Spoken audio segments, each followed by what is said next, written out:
And dare I say, if you had a pair of Adidas on back then, you was in immediate danger. And this had traction when you went into the system into DYS.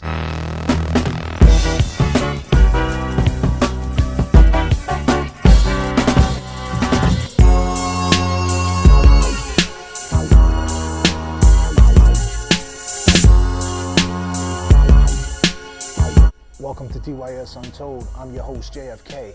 Subscribe, like, comment. Check me out. So in this episode right here, this is for all the sneakerheads. Well, all that was going on in the late 80s, early 90s. There was gangs in Boston. There was the Franklin Hill Giants, the Orchard Park Trailblazers, the Humboldt Raiders. And the type of sneakers that people was wearing back then was Adidas. Two more trees up there, symbolizing our religious beliefs in Adidas.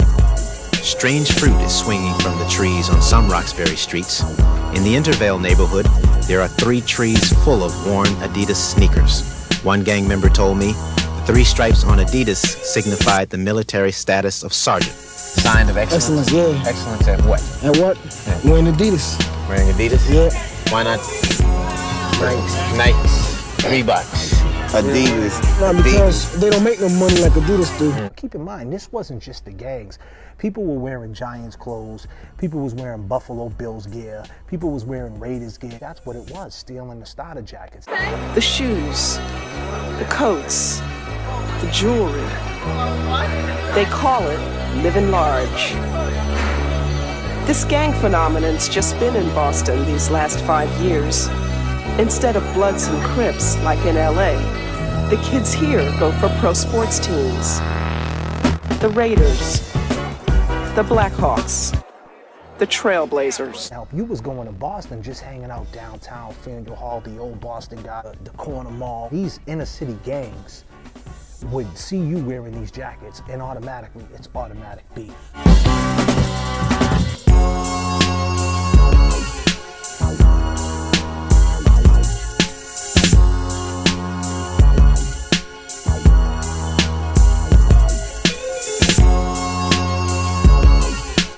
So it translated to people who wasn't even in the gang world. It was just certain jackets, certain teams. All the Dorchester, Roxbury, Mattapan, inner city kids would come downtown Boston. But then again, all the Lynn kids from Lynn, Mass would go to Boston too. It's nothing but a bus ride. Revere kids, Somerville kids, Cambridge kids, Quincy kids would all be downtown Boston. And back then, it was your identity and what type of sneakers that you wore. And if you wore Adidas, that means you were representing a type of way about you.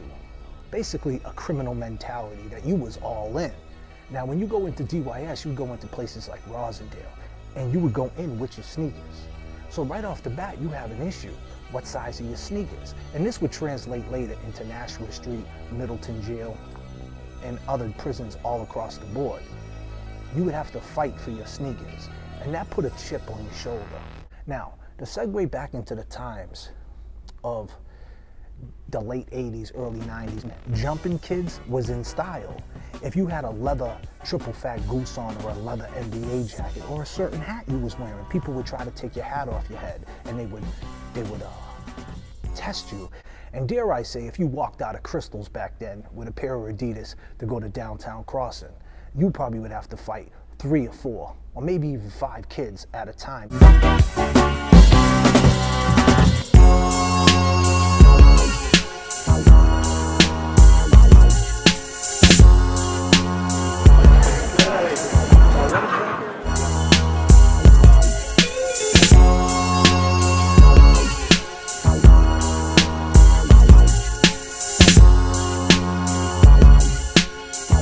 Stomped out on the ground. Just one of you, one person. You just say you skip school one day and you go to Crystals to buy the new Adidas forms. And you're walking out of there and there's 7, 8 kids. They're gonna jump you and take your shit. And you're gonna walk home in socks. That's what you was dealing with. Dudes would get together, jump in vans, and jump you for 8-ball jackets or whatever. That was a thing back then. But like I said, it translated into the system, because some of these kids, you would run into them when they was by themselves. And it's like, hey, you're by yourself right now. What's up? And when you went to DYS, you had bins in the DYS and you could have your own clothes. So if you was wearing this stuff, kids would want to take your shit. Don't get it twisted, they would take your Jordans too. If you was wearing Jordans, they're coming after your Jordans. But keep in mind, the Adidas Forums were $130 and so weren't the Jordans. So it wasn't like there was a big price difference. And then they would try to take your Nike Air Maxes, the blue ones or the red ones with the bubble when they first came out, with the big bubble. You know, they ain't official unless they're the big bubble. Back then, you couldn't wear Nike with Adidas. You never seen that. You either picked a side. You either wore Nike or you wore Adidas. There was no wearing both of them together. They called that perpetrating.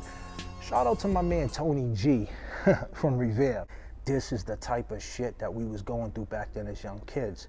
Affects you to this day, like being in DYS? You think it kind of groomed you to go to prison? Hardened you to go to prison? Absolutely. Really? Rosendale was the Walpole of DYS. Lock a kid in there when they're 14. What do you think they're going to act like when they get out? Completely changes the way that you act as a person. And like, I wish that, you know, I had never put myself through that, because now it's like you can't undo it. He's coming home. Coming home. And now they're arresting me.